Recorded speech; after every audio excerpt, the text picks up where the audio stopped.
I'm author and critic David Agranoff. I'm a horror and science fiction author, critic, and researcher. In this podcast, I wanted to provide in-depth interviews and panel discussions with everyone from New York Times bestselling authors to researchers, musicians, and anyone I find interesting. Welcome to Postcards from a Dying World.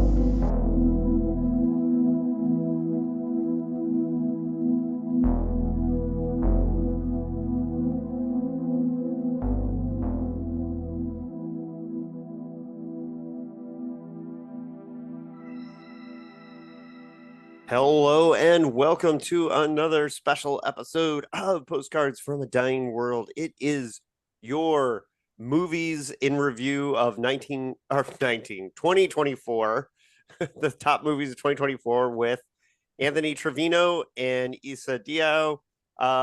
Anthony is having video trouble, so if you're watching the YouTube, enjoy his name. We will try to make Anthony faces. I'll like roll my eyes a bunch when Issa's talking about certain movies for him. Like, that tracks. Yeah. But We will try to Anthony make might our get faces video later. He's still working on it. But we're here to talk about the movies of 2024. But just really quickly, if you're first time here, I'm David Agranoff, the host of this here podcast. I'm the author of the Wonderland Award nominated Last Night to Kill Nazis and People's Park.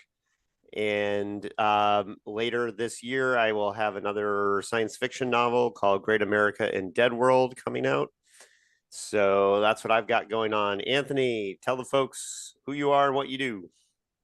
Yeah, I'm Anthony Trevino. I'm a writer of all kinds of different things: film criticism, comics, comedy sketches, horror, sci-fi, all the things. If it can be written, I've usually probably more than likely have written it or tried to at least. Can you tell folks about your collection that came out this year? Oh yeah, sure. So earlier this year, I co-wrote a novella with Ryan C. Thomas, who folks will know most I think from The Summer I Died.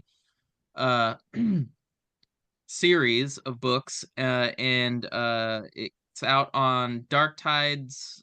What is it? Dark Tide number 16 from Crystal Lake Press. It's called Psychoactive, along with Cody Goodfellow and Ed Kurtz. Yeah, It's it's a pretty great cool. book. If you liked The Substance, you will like our novella. Yeah, yeah.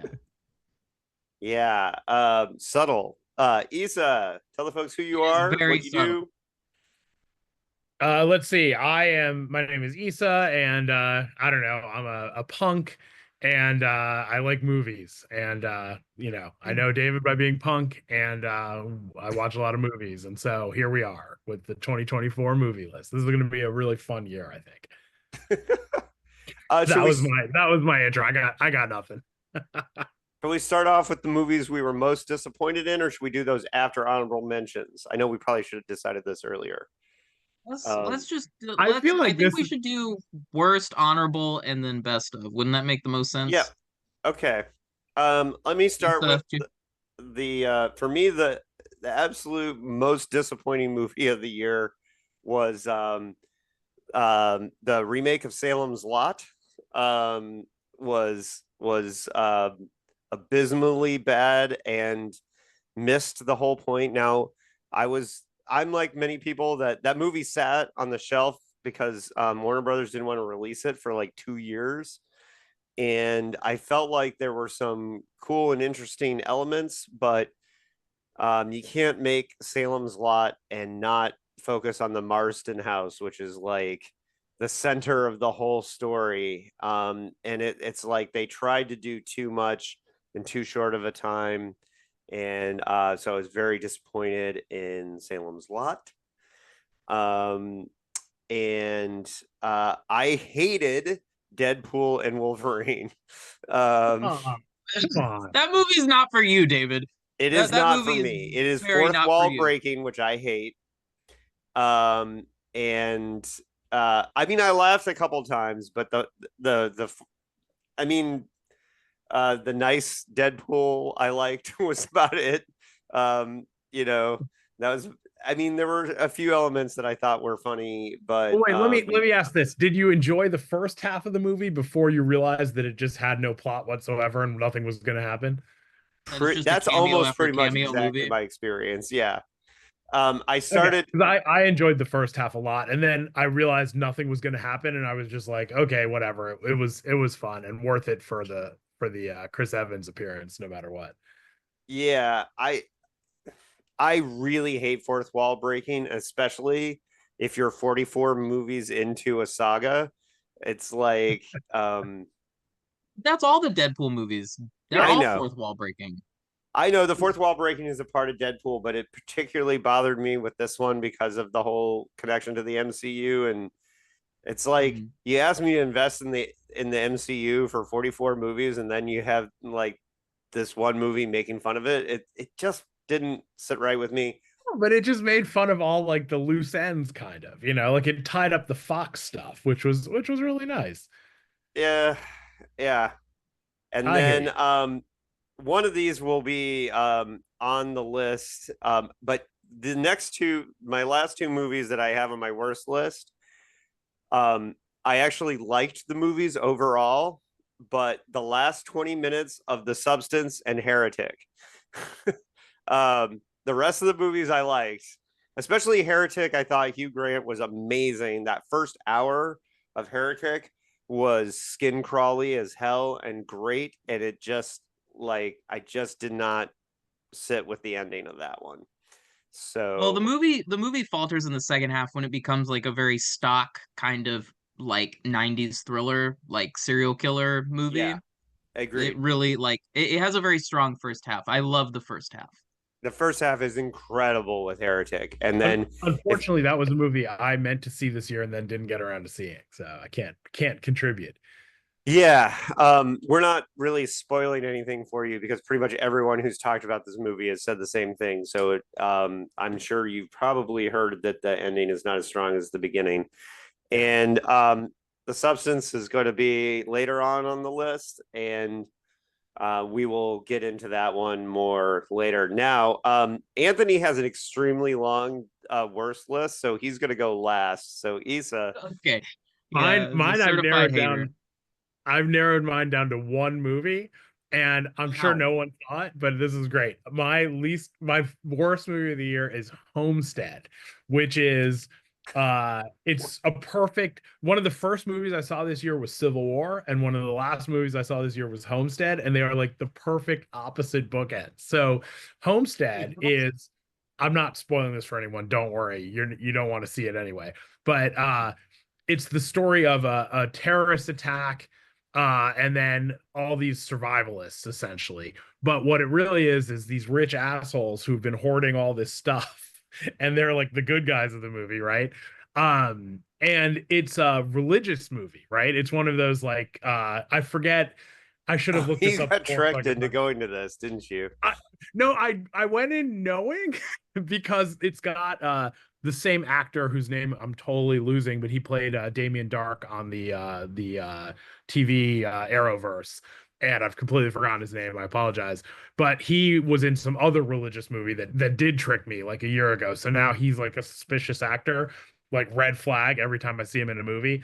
And then it was produced by like Angel Productions or something like that. So it was some obvious religious movie this time, right? So it what makes it so funny is that um I don't want to offend all American Christians, but there are some American Christians who have this like ridiculously unchristian idea of what Christianity is. Like it's all about like, guns and whatever and like, whatever, right? So it's about this it's so a nuclear blast goes off the coast of Los Angeles. And so it starts off as like this like classic disaster movie where you follow different groups of people all dealing with the disaster, right? So this one family, this mother and her kids are trying to get to the homestead, which is where her brother or whatever owns this giant property with all this stuff that's totally prepared for the coming disaster slash rapture or whatever, right? Or apocalypse. And so she gets there by like stealing a minivan, just all this like she does all this terrible stuff that's like It's so hard to explain, but it's just like it's really funny, and it's so like it's got this like morality, this like fake Christian morality over the whole thing, where like, you know, they're trying to decide if they should feed the people at the gate, and like, you know, and then they give these big Christian speeches about Jesus and stuff, and it's amazing. It's terrible, but it's amazing. So you think it gets to the so bad it's good territory, It or kind of did. I have to say that I was laughing out loud in the theater, and I don't think the other patrons were feeling the same way. they're looking at you I definitely got some dirty looks at the end of the movie, but it's like Christian movies are so funny. It was like everything's kind of normal, and then like out of nowhere, a character will just be like, "Hey, can I pray for you?" And you're just like, "What?" Like, you know, I understand that there are people that talk like this in real life, but it was just very funny. It was not a very good movie, and it was just a really poor attempt at like pushing this morality play. And apparently it's a TV show also as well, so lucky great. us, we get to watch the whole TV series. But anyway, it was just very anti-government, and like, you know, lots of lines like, "You're just sitting here waiting for FEMA to come save you," you know, like stuff like that. It was pretty um, and, like, if you're ever like in a group of people that want to watch like a riff tracksy bad movie, it's a pretty good one. But yeah, that was my worst movie of the year. I hope you've all drank your haterade and are ready for Anthony's worst of the year list. Hey, Now, what are if if his movies are on our best list, which I'm sure they're going to be, what should we we'll put wait and talk about them Okay. when they're on with highest on our list. Okay. Yeah. Yeah, So I yeah, I I am should a explain that for the listeners. If somebody has a movie at like 14 on their list and somebody else has it higher, we talk about it at the highest position. That's fair. That's fair. Okay. I'm a certified hater. That's kind of well known. Uh, but I'm gonna keep this as brief as I can. Because there's a lot. All right, guys, you ready? You ready? This is Go. my top mini. Do it. And these aren't in order. These are just as I was going through my letterboxd. I was like, yeah, I did hate that. Okay. The Beekeeper with Jason Statham, On my list. which is an absolute missed opportunity to be way more fun and interesting than it actually is. Uh, David's looking like he wants to say something now, but No, no, wait. I'll save it. Night Swim, god awful. Oh, I'm right there with you on that. Although I know Uh, David enjoyed it, I thought you know what? I should have put Homestead and Night Swim on my list. I forgot about that movie. I'm gonna you make know, you guys feel bad about that one. That's on my honorable mentions, but go ahead. here's the thing about Night Swim. Night Swim wants its concept is very genre and very pulpy, and it wants you to take it too seriously. It's not fun enough Totally. to be like a fun genre horror movie, and it's so self-serious that it's like, what did we do? Like nothing. There's like no soul in that movie. I I completely agree. It was such a missed opportunity. It could have been much better. It was almost like poor execution as well as it was very bad. Okay, we can talk about. Well, no, we'll get to it in honorable mentions because that's in my honorable mentions. Okay. All right. Lisa Frankenstein, which felt like if Hot Topic made a movie. No, There's some hold funny on. moments. I got to defend Lisa Frankenstein a little because Go for it it. didn't quite work, but it felt very 90s, you know, like it was a movie that was made like 30 years after it should have been made, you know, like it Mhm. didn't, and it should have been made for TV or And I something, you know, think like that script has been sitting on in a hard drive for a very long time. So it felt that way. yeah. Next, History of Evil, which is basically Amityville Horror, the South. I don't know if either of you saw that, but No. it's I not never great. even heard of that. If you had, so the next one in the list is actually would be my number one. If I could only choose one, I would have picked this one because I'm still mad about it and I saw it almost a year ago at this point. The 2024 remake of Roadhouse. Oh, I dude, hate this. that's on my, oh, you know what? I moved it to my honorable mention list. I thought I it was I fantastic. I hated it so much based solely off the fact that a movie where that's very much based in its fights has CGI fight choreography. Like, you can't CGI enhance your fights in a movie about fights. That's insane. But That it was such an oh my homage to the God. original Roadhouse. Like the original Roadhouse is a great, terrible movie. Like it's one of the best bad movies ever made. And I went in thinking, how are they going to possibly make a sequel or remake or whatever? How are they going to keep up with this old movie? There's no way they can be as over the top as the original Roadhouse. And then I was just like, oh man, they did it. I'm really impressed. Like I was very impressed. It breaks my heart because I love Jake Gyllenhaal, but I fucking hated Roadhouse with just such vitriol. Okay. The next is Tarot, which I don't know if either of you guys saw. It's bad. Um, Basically, a bunch of college kids get killed off in ways that are reflected on the tarot cards, Oh yeah, I and remember the it could, again, much like Night Swim, it could be a fun little like movie, but it wants you to think it's way more serious than it is. And the kills are too dark, and there's nothing there.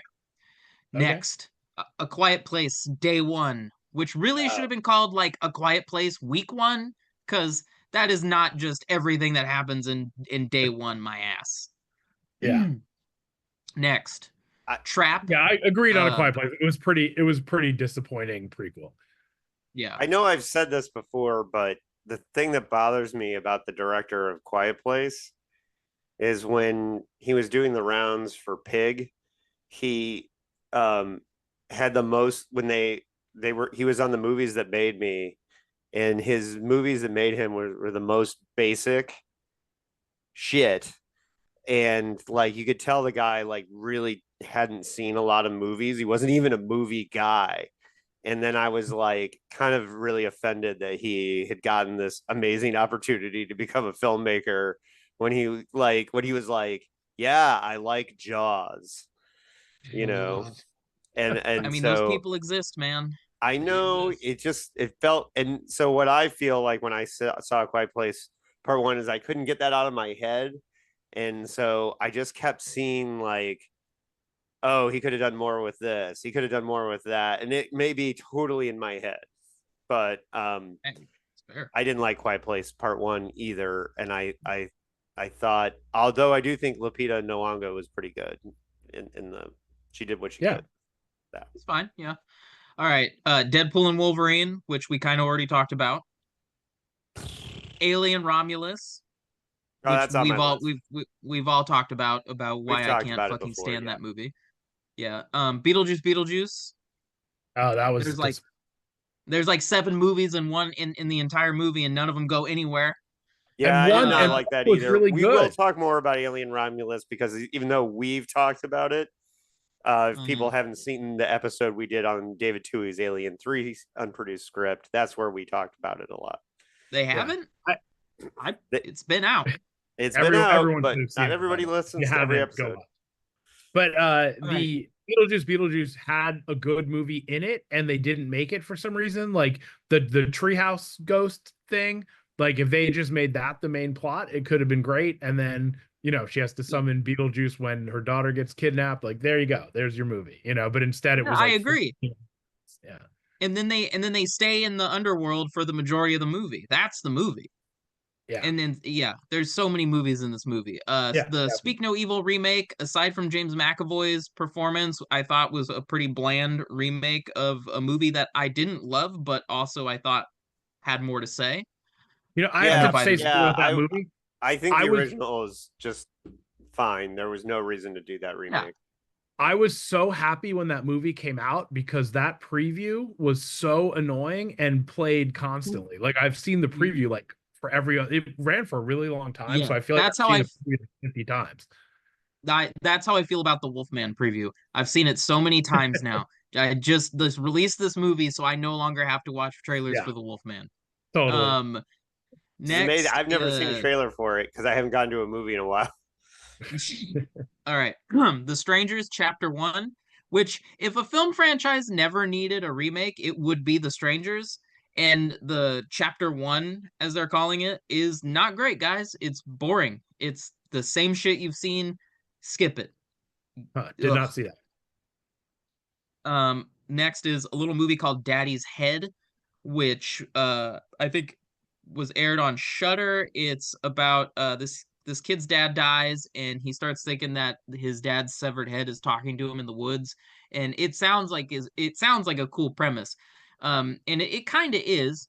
Except it really leans so hard on something I'm so tired of with horror, which is grief exploitation. Ever since Hereditary, I feel like there's just been one more movie after another about, oh, I'm dealing with a family death. Okay, I get it. We're all sad.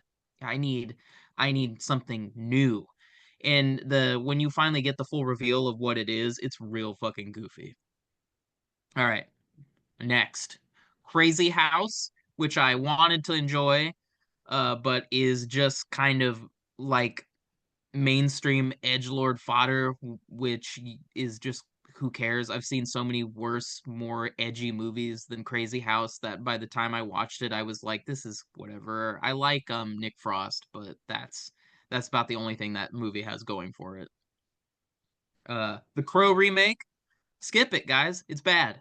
It's But John it got has paid. no it has no personality whatsoever. You know, I actually wanted to go see that. I actually had tickets to go see that, and then someone talked me out of going. You know, Skarsgård is good in it because he's And good you in paid just about John. everything. What? John Shirley got paid. That's right. Right. But it's just it doesn't have any of the personality of like the comics or the 90s movie. It and that you need that for your Crow movie. Like the city needs to feel like its own character, and it doesn't. All Even right, though it next. was made by the auteur behind Ghost in the Shell. David, get off my podcast. How dare you? That was obviously sarcasm. Yes, I know. The next one is has been very controversial in my friend circles, but I fucking hated Oddity. I don't know if either of you saw it. It's on I my didn't see honorable it. mentions. I hated it, David. A movie that I like presents yeah. itself as a revenge movie in the style of Cursed Objects is false. That doesn't happen in the movie. I didn't see any promotional anythings. I just saw the poster and then watched it, so I didn't have any preconceived notions. And I'm Mhm. not willing. I didn't like it enough to go to bat for it, but Yeah. I thought it was a weird horror movie with an interesting set piece. Carrie thought it sucked. So All right. Dear Santa with Jack Black, written by one of the Farrelly brothers, which has made me question if they have ever been funny. Um, Gladiator 2, Jesus Saturday Christ, how many night. movies do you have on your list? Yeah, We're are we almost halfway done. done? We're Okay. almost done. Wait, We're almost done. Gladiator 2 wasn't that bad. I mean, it wasn't like great, but It's it the wasn't. same movie. It was kind of the same movie, but it was all right. It was, you know, it was nothing like the first movie in terms of being good, but it wasn't as bad as it could have been. And Saturday Night is on my list, so let's skip that one. Okay. It's on my list Red too. one. Red Oh, one Red with One The was Rock. fantastic. It's also on my list. Okay. Carry On with Jason Bateman and some guy who I can't remember. I think it's Clint Eastwood's son. Oh, I actually just watched that the other night. That was pretty bad. They were saying this is like the new Die Hard. It's not the new Die Hard. Oh, it's absolutely not. And the Yeah. last one, directed by 94-year-old Clint Eastwood, Juror number 2, which I did Oh, not like. that's good. I was gonna watch that tonight. Well, you may like it more than me, but I did not like it. All right, guys, we made it through my worst stuff list. All right. All right, Are there any movies left? to keep us moving. I'm gonna try to do my honorable mentions pretty quickly. My first honorable mention is the Bike Riders, which could have been a disappointment. It's the first Jeff Nichols movie that I didn't think was an absolute banger. Because I usually think his movies are incredible. Like Midnight Special is one of my favorites of the last couple of years, and I love Mud and Shotgun Stories, all David, of did it. you see that movie he did that's like a time travel movie that's kind of that's like a serial killer time travel movie? Did you see that? I didn't. I thought I'd seen everything Jeff Nichols did. Are you sure that's a Jeff Nichols movie? What's it Wait, called? you muted yourself. I can't remember, Issa. Okay. Okay. Well, you look up Jeff Nichols movies while I'm talking and see if it comes to you. But Bike Riders, Jamie Comer's great in it, doing the Chicago accent. But it's just I didn't I liked it. I didn't love it. I felt like it was too long. I'm not too interested in the biker culture. So whatever. One movie that could have easily been on my list because I really enjoyed it. I think I'm the only person in the world that liked the World War II Men on a Mission movie, Ministry of Ungentlemanly Warfare. I No, I actually wasn't a liked. I big fan. It it was was all fine. right. I thought it was all right. Yeah, it's just an honorable mention. It's not Yeah. good enough to be higher as the author of The Last Night to Kill Nazis. I wish it had been a $200 billion blockbuster, but it wasn't. Ghostbusters Frozen Empire is an Ooh. honorable mention for What? me Really? because, What? yes, What? I went into it expecting to hate it. I'm gonna throw And up. because I did not like the Ghostbusters movie before, the Afterlife, whatever. But this one it actually felt like an episode of the cartoon, the real Ghostbusters. Mm. And I actually thought it was partially because I went into it with zero expectations. I actually found myself enjoying it. So I mean, Mm. I definitely enjoyed it, but it wasn't. It was like better than Beetlejuice, but it felt very. It was very forgettable. I thought it was okay. I mean, it wasn't bad. now, I The didn't best finish about it. it was how good Winston Zedmore looks at age like 75 or yeah, whatever. The guy looks amazing. That was about Oh it. yeah. yeah, Ernie he's an Hudson's still a argument for smoke black show. don't crack, right? Exactly. um, the next one I'm grading on a curve because when I went to Indiana for the solar eclipse, Issa and I went to see with my man F and Dave went to see Monkey Man in the theater. And here's the thing: it's not. There's a lot wrong with this movie, but we had a real surreal experience going to it because, like, usually I plan my movies way in advance, and we were just like eating pizza, and then Issa was like, "Let's go to a movie." And we went to and Monkey Man solar eclipse weekend in Bloomington with this weird with our old like shitty movie theater where apparently they don't check tickets anymore, so you can just walk in, which was super But weird. we did buy tickets though, for We the did record. buy tickets, but it nobody We didn't have to. we didn't have to. And it was weird because it was like a crowded theater because like tons of people were in town for the solar eclipse because it was the day before the solar eclipse. And so it was a really weird, surreal, like kind of, and we didn't plan it. And I had a lot of fun because we laughed a lot. Um, and yeah, it wasn't a great movie, but there were Uh, parts of it that were there were fun. parts that were great. Yeah. Yeah, and it had good action. It was the only like over the top, like John Wick style, like crazy action movie of the year. Well, maybe Beekeeper, but like there wasn't a lot of great action movies this year, so I will give it to Monkey Man. There was it was one rewrite away from being a good movie. Yeah. And so here's my argument for Night Swim. Okay. Um, you guys are absolutely right when you call it soulless in a way. I met the guy who wrote and directed it at BizarroCon. He was at BizarroCon doing some workshops and things. And he's a really nice guy and really good creative artist. And I guarantee you his next movie is going to be pretty good, I think, which is Every House is Haunted is the name of the movie he's making. But with Night Swim, he had done it as a 10-minute student film in college and he got lots of meetings for it. And what ended up happening is Blumhouse said, make that into a full length movie. And then he, in his head, thought, I don't think I can do that. But what do you say when a Yeah. studio says make this into a movie? You make it into a movie and you do what you can with and I don't think he thought it was enough to make a full-length movie. But the reason I liked it is because I knew the backstory when I went into it, and I thought I could. I mean, yes, I was seeing all the parts where he's like, "Okay, I got to try and do this, and I got to try and do that," and so you're right.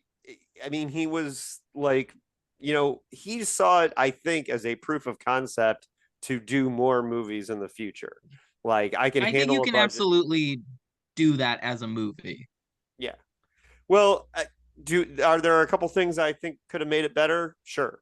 Um, but I think he was trying to show, how he could use a camera, how he could work with actors, that kind of thing.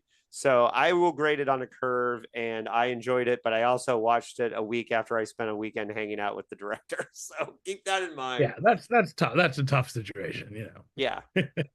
So that's my honorable mentions. Issa, your honorable mentions. Okay, this will keep this kind of short. I want to say that I did not get a chance to see A Complete Unknown, the Bob Dylan movie, which I really wanted to see. I feel like it's probably would have been on my list. The preview looks good, I think. But I did see Bob Marley One Love, which isn't a movie I would normally see, but my wife dragged me to it, and it was pretty good for a biopic. So I feel like it deserves an honorable mention. Um, Two that go together are the two remakes, Roadhouse and Fall Guy.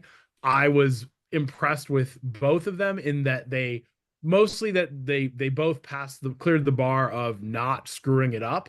Like, I was so scared to see Fall Guy. Fall Guy was my absolute favorite TV show, and Oh yeah, that's uh on my best of list, by the way.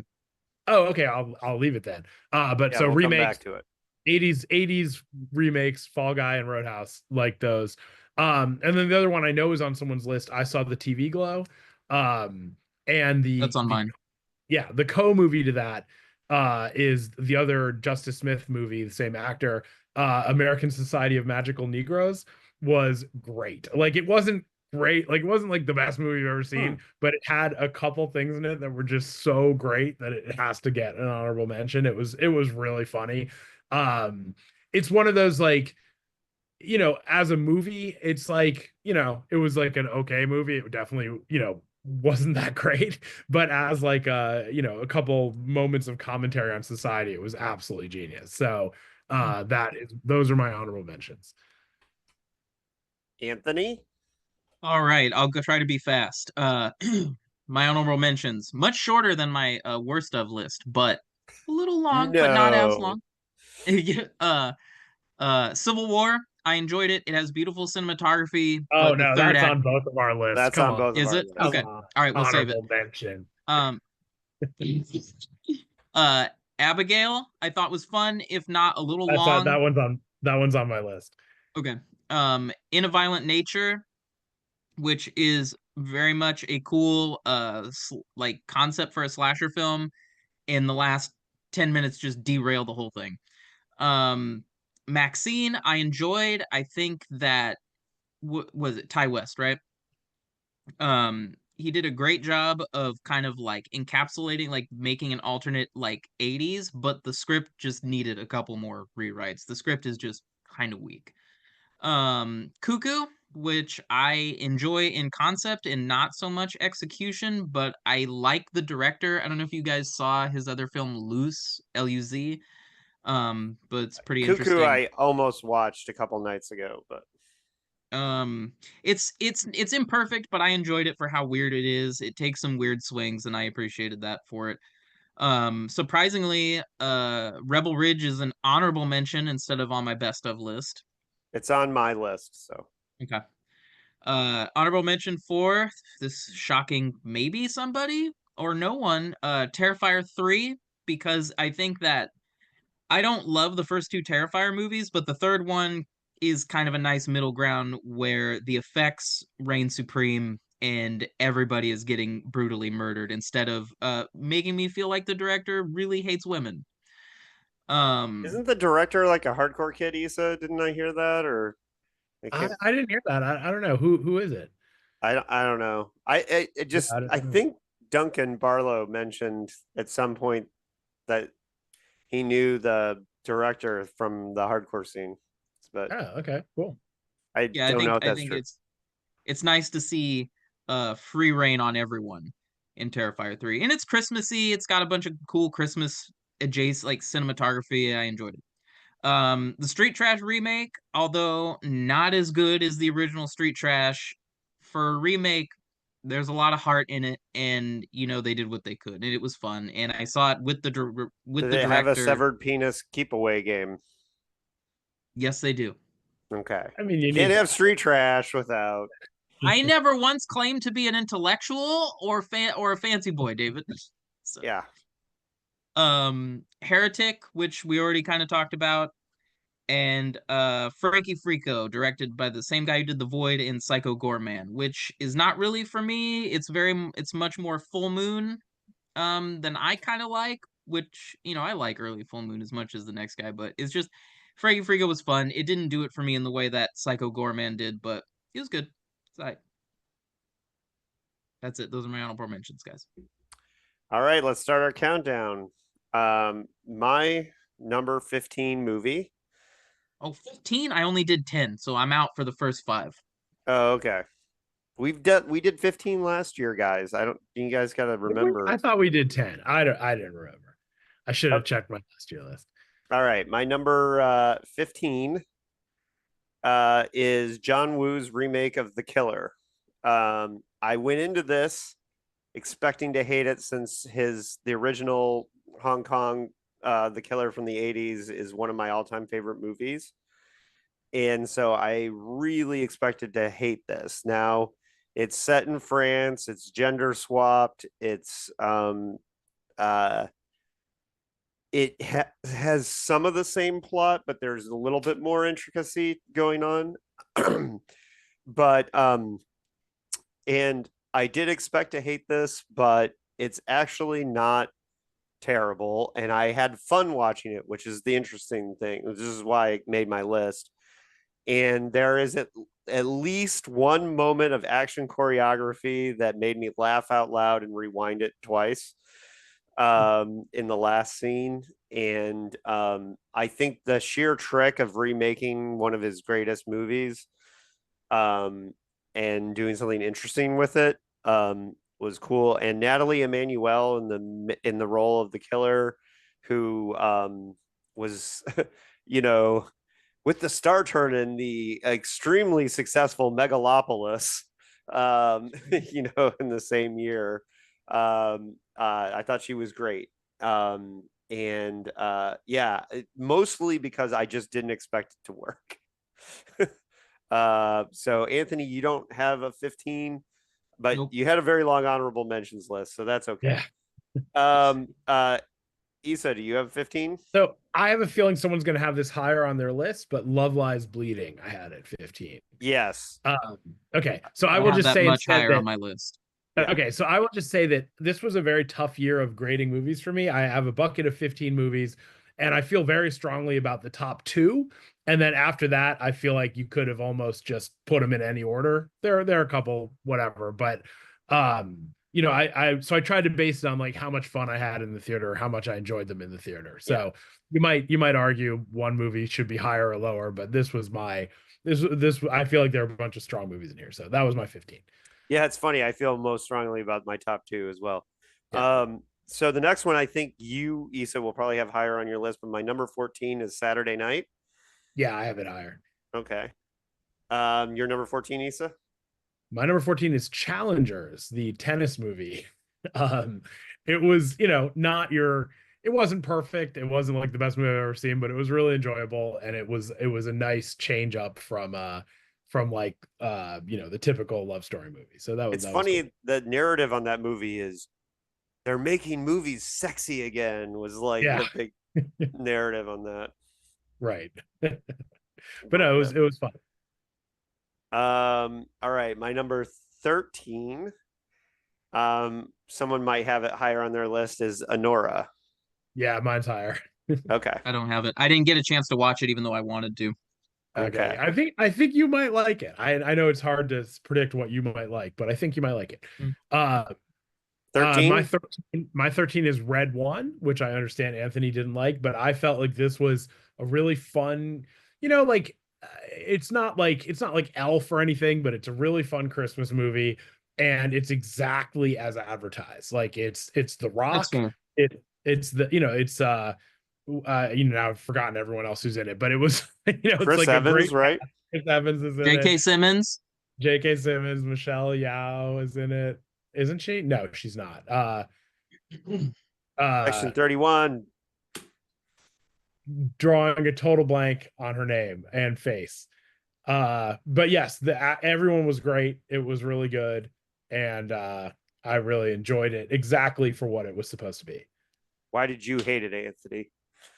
I just was kind of bored through a lot of it. I really struggled to like pay attention to what was going on, and maybe it was just a mood thing, but like I just could not connect with the movie on its level, if that makes sense. The I mean, dead you have to silence be in says a no. fun, I'm going to see a fun movie today kind of mood, you know? It's Yeah. not like the greatest movie I've ever seen, but it's fun. I, my number, are we done with the red one? Yeah. Okay. My number 12 is one that we've talked about before, but maybe listeners to this episode have not heard us talk about it, and that's Alien Romulus. The reason I have Alien Romulus on my list is that I think the first 45 minutes are incredible. I think the next hour after that is good. Okay. I did not, it had one too many endings. It would have been much higher on my list if it didn't have so many goddamn endings. Um, but I really love the world building of the first 45 minutes. And that carried the movie for me a lot. Yeah, Um, I'm with you on that. The we've talked about this before, but the colony part was fantastic. They should have really focused more on that. yeah, They should have just stayed on the colony. That should have Yeah. been the movie. That should have been where they set the whole movie. yeah, Yeah. yeah. The xenomorph loose on there would be great. Um, and but that's not what happened in that movie. So yeah, my number 12, Alien Romulus. And so what if people want to hear us really get into Alien, you can go back in the back episodes of this. Issa and Anthony and I have kind of started a mini series on this podcast of unproduced screenplays. And we did an episode covering David Tui's unproduced Alien 3 draft. And we had all just seen Romulus at the time, so our thoughts are probably better and more fresh on that movie in that episode. So if you really want Alien Romulus content, go listen to that episode. Isa, you're number 12. My number 12 is Fly Me to the Moon, which was not the greatest movie I've ever seen, but a fun period piece, and it was good cast and fun to watch. I have not seen that, but I've heard that one of the complaints about that movie is that supposedly Scarlett Johansson and Channing Tatum have zero chemistry on screen, is what people have been saying. Oh, I didn't think that at all. I Okay. thought they were good actually. Huh. That's interesting. Yeah, that's just something that I've read. Right. Okay, my number 11 is one that I'm almost willing to bet neither of you have heard of it. And that is Suncoast. No. The You video you store? you'd win that bet.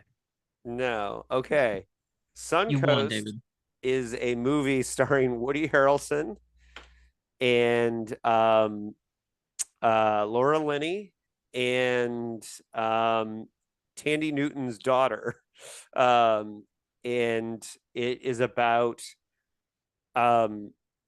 like Laura Linney and Tandy Newton's daughter plays Laura Linney's daughter, and they have she has a son who's on life support, and it's he's in the same care facility as Terry Schiavo during the Terry Schiavo debate, which people remember.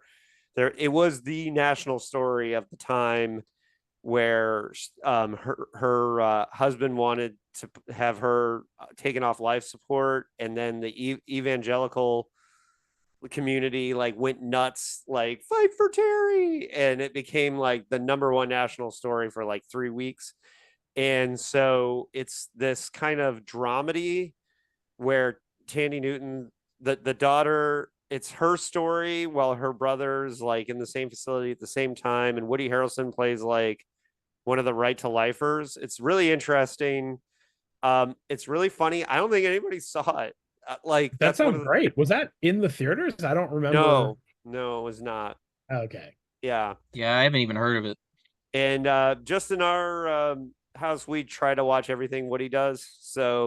Um, Smart. so we caught Oh it, yeah.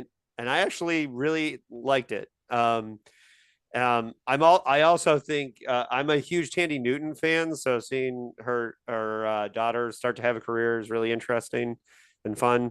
Um, and but yeah, interesting movie. Okay, Anthony, you're wait, should I do my?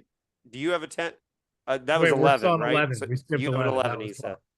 My number 11 is Drive Away Dolls, which was a fun little Oh, I meant movie. to see that. I meant to see it and I missed it. Yeah, it was good. It was I've it's hard to say this right, but it's almost like you're grading on a curve because it's like a low budget movie, but it was really fun and I enjoyed it. I like those kinds of movies, and I'm glad that more of those have been made recently, which is nice. All right, so I'll do my 10, then Anthony, then Issa. Okay. So my 10 is Rebel Ridge. Does anybody have it higher? Nope. No.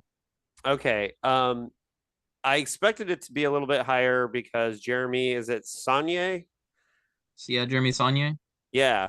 Who, by the way, Issa is a DC hardcore kid. Really, I don't even know. I'm not familiar with this movie. Like it doesn't. It's not ringing a bell with me. I should It probably was look it up. straight to Netflix, but he did a movie. He did that movie Green Room a few years ago with Oh yeah, I love Green Room. Yeah. yeah. And the reason why there's almost always a DC hardcore band like played in his movies is because he was a DC hardcore kid. Um, Nice. and this time it was Bad Brains. There's a Bad Brains song in this movie, but yeah, Rebel Ridge is like the no kill shelter version of First Blood. Uh, and it's it's a it it's not a perfect movie. Like it kind of it's another example of too many endings, which is a big problem right now in Hollywood. Um, and but it's about a black like special forces soldier who runs afoul of racist Don Johnson, who's a long way from dead bang. He used to play the guy fighting the white supremacists. Now he's always the racist cop. So, which is an He arc plays it for so well these days, though. I'm here plays for it Don so well. Johnson's villain Don, era. yeah, Don Johnson is incredible in this movie. Actually, as the um, yeah, it's a very complicated version of First Blood. Like the plot is very complicated. The lead performance, now there's some history with this movie, is John Boyega was originally cast in the role, and like 2 weeks into filming, he just walked off the set. Oh no. And there's reports that he and Jeremy Saulnier were not getting along or whatever. And so I don't know what happened with that, but they had to like reset the movie, but that it's good for everyone as we got a new actor who I didn't recognize him from anything before, but he was great in this He's movie. fantastic. Yeah, and if it had one less ending, it might have been higher on my list. It's a very taunt thriller, and the whole thing of him like trying to fight back without killing anyone is makes it really interesting. And I don't think it's as good as Green Room or Hold the Dark, some of the other Jeremy Saulnier movies, but Or Blue Ruin. yeah, Um, but it does kind of have what I feel like is a Saulnier staple now, where he does every movie has one really solid, well choreographed action set piece, yeah. and this one absolutely delivers on that. Uh, And I think the as David calls it, the no kill shelter, First Blood makes for some pretty interesting choices for doing like what would inevitably have been straight up kills. yeah, So yeah, I sign off on this. I like that movie a lot. It didn't do it for me in the way that his other films have. So like Hold the Dark, Blue Ruin, Green Room, though I hold those movies so highly now that like the bar might be too high yeah. with whatever he does. But Hold the Dark, co-produced by homie John Schofolder. So Rebel Ridge is great. I thought it, it was good. And kudos to Jeremy Saulnier for actually getting it finished when his lead actor walked off 2 weeks into the production. So that's no tall, or I mean, that's pretty hard thing to pull off. So Anthony, you're number 10. My number 10 is Robert Eggers' Nosferatu. Has Okay, anybody that's seen it yet? I have that higher on my list. Okay. So we'll hear from Anthony at some point. Sorry, Anthony. No, that's fine. My number 10 is My Old Ass, which is Aubrey I Plaza wanted to goes see that back too. in time to talk to her younger self and give her advice. And I have to just caveat this with I'm a sucker for time travel movies and I'm a sucker for teen movies, so this was like right up my alley. So again, it's low budget. It's not like the best movie I've ever seen, but it was enjoyable and I felt like it deserved to be on the list. I really wanted to see it too. I am also a sucker for movies like that. Yeah. Isn't she supposed to be like 38 though? Because I'm offended Uh, now. But I don't remember. She was supposed to be old. She definitely was supposed to be older than she is, I think, but it worked out fine. okay. Yeah, I really wanted to see it. Okay, my number 9 is probably higher on Anthony's list. I'm guessing, and that is The Order. We have it at exactly number 9 together. All right, Anthony, why don't you And I start? and I didn't see it. That was one of my I want to see this movies, but I didn't get around to it. So The Order is kind of just my type of crime thriller, which is about an FBI agent getting stationed in this kind of like no name. Where is it, David? Do you remember? Like, Idaho? yeah, this is a little like no name Idaho town to investigate this white supremacist sect that's been robbing banks and doing things in conjunction with what's in the Turner Diaries to kind of build up their revolution. And it's a true story. Um, right, David?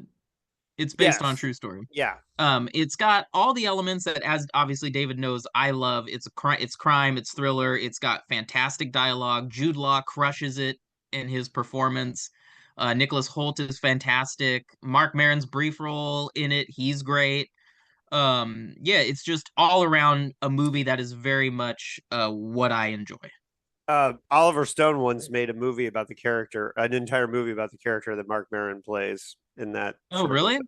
Yeah, it's called Then News Radio. I will Yeah, seek it out, considering I felt like there wasn't enough of him in it. So yeah, yeah. I actually put that on my watch list after watching The Order, so maybe we'll have to convene on that. I watched it back in the day, the Oliver Stone movie, but uh, yeah. So The Order for me, yeah, Jude Law's great. He's crushing it in Skeleton Crew, Star Wars as well.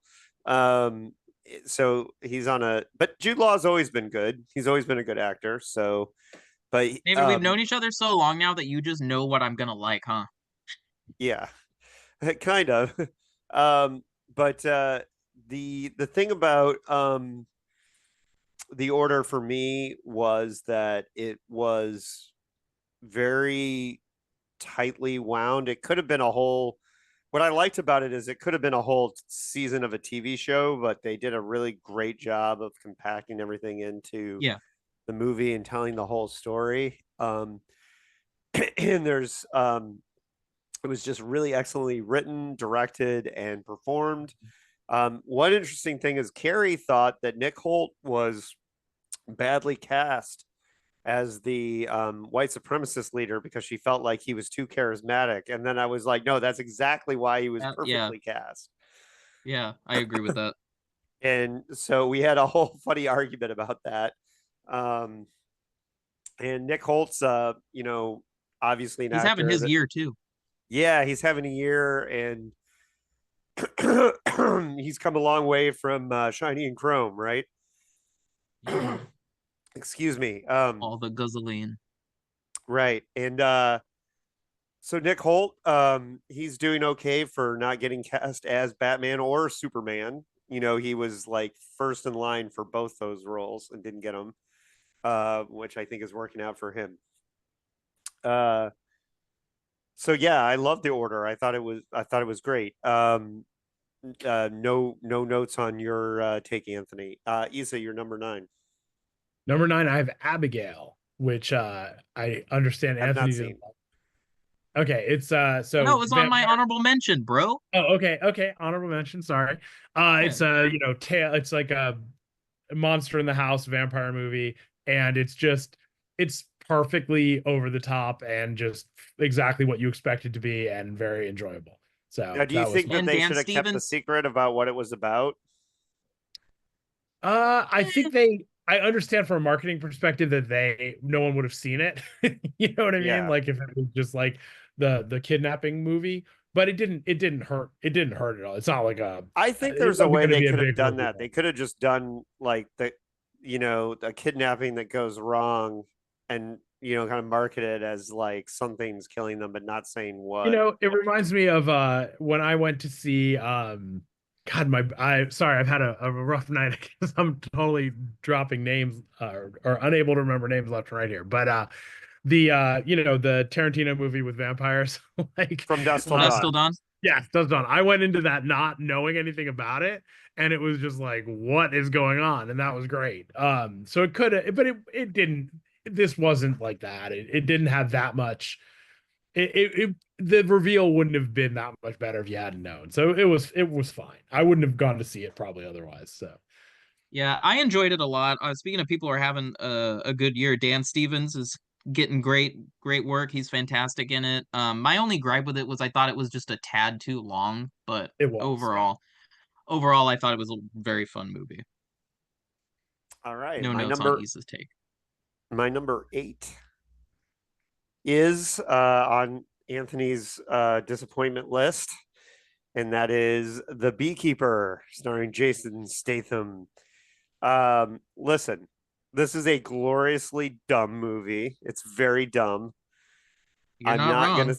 say that it isn't dumb, but that's exactly what it is. It's a throwback to when movies could be dumb and you would enjoy them anyways. Now, And is this dumb for a Jason Statham movie or like dumb for any movie? Like, is this like dumb for Crank? any movie. Oh, okay. Ooh, good question. Crank is a perfect film, and Crank Okay. 2 is more perfect. But continue, David. Okay. Written by Kurt Wimmer, who wrote one of the all-time greatest movies of all time, Equilibrium. Of course.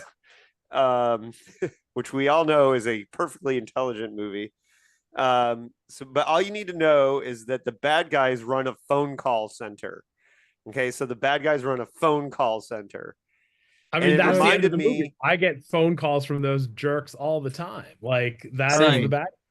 So, Issa, if you don't know this, the plot of the movie is that these guys run a scam on Felicia Rashad, a senior, and she commits suicide. But the Wow. guy Okay. who brings her honey from his beekeeping operation is Jason Statham. Come on.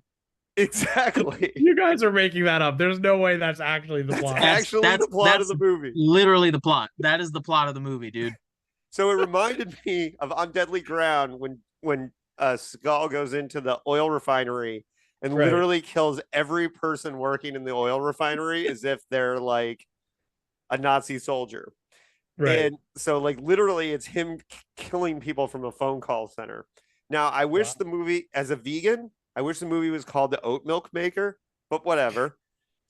We can move on from that. But the fact that he's literally just stone cold killing people in phone call centers, Hmm. number 8 on my list. And Now I have to see that. yes, you do. And it's ridiculous that this movie got made, and I can't wait for Beekeeper 2. Um, but Anthony, did you want to say anything about Beekeeper? I'll keep it quick because I know we were kind of short on time. I think that what kept me from liking it was just like Ayer couldn't decide whether he wanted to be serious with it or silly with it. And again, much like Night Swim, it felt like it didn't know which direction it wanted to go, and instead just kind of towed the line down the middle, and It that should have been frustrated me. sillier, yes. It should have been sillier. When they have a bunch of mercenaries show up in the third act, those guys should have been more interesting, more colorful, more kind of out there and more part of it. Like, you guys ever The see call Smoking center, Aces? the call center No, no, company, it's mercenaries. They hire no. It's mercenaries.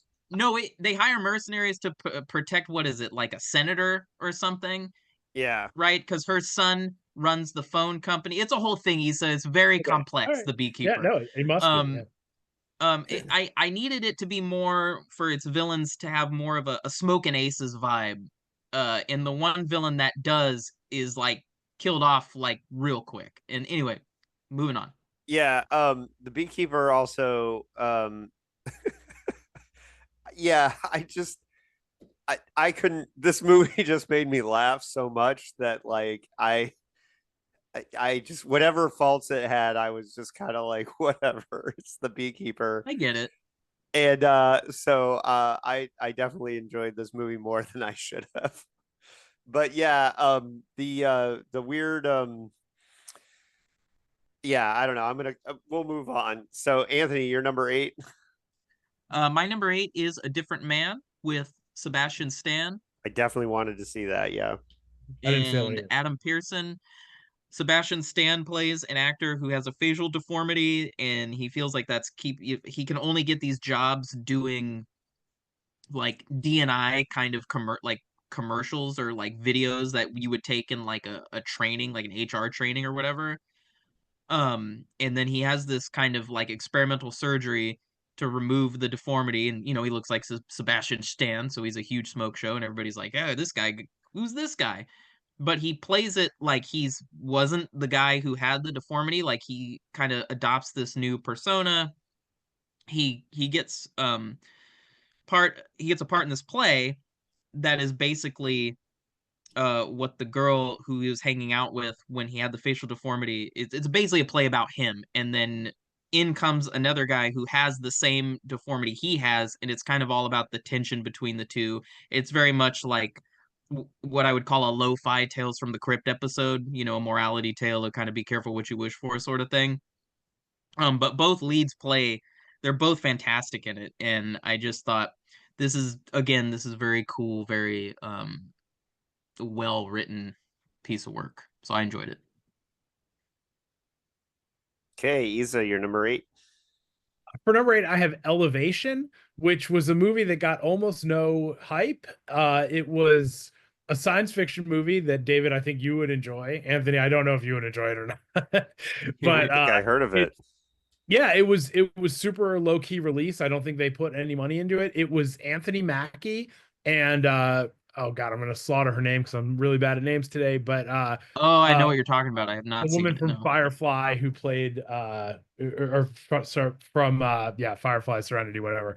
Anyway, Rebecca Macarene or something like that. Um Again, apologize for slaughtering everyone's name today. And it's I don't want to spoiler it, but it's basically an invade these creatures start killing everyone under a certain elevation, and like it's kind of like the Oh Quiet yeah, I Place. did want to see this. Yeah. Yeah, but it's one of those movies where it's like a high concept science fiction movie where the movie itself isn't like the greatest movie you've ever seen, but you definitely spend time thinking about it afterwards. Um, Directed by I didn't catch one the of director. Anthony's favorite movies. Oh boy. The director of one of Who's Anthony's favorite movies of all time. Uh-oh. Oh, which one? The Adjustment Bureau. Oh God. I Huh. hate that movie. Anthony's hatred for that movie You has might not become like this one either, legendary. but David, I guarantee you will like it, and it sets up good things to come if they ever manage to do a sequel. So, Yeah, I Elevation. will see it. Yeah, Anthony's hatred for Adjustment Bureau made our Adjustment Bureau episode the most watched episode of Dickheads. And literally, like all Jesus. the comments are like, "Man, he hated that movie." Like, Yeah, yeah. Well, I was a different person then. I was angrier then. Wow. Okay. angrier than. Yeah. Yeah, Elevation. I'm gonna seek that Yeah, put out. that on your list to see as soon as possible. You'll like it.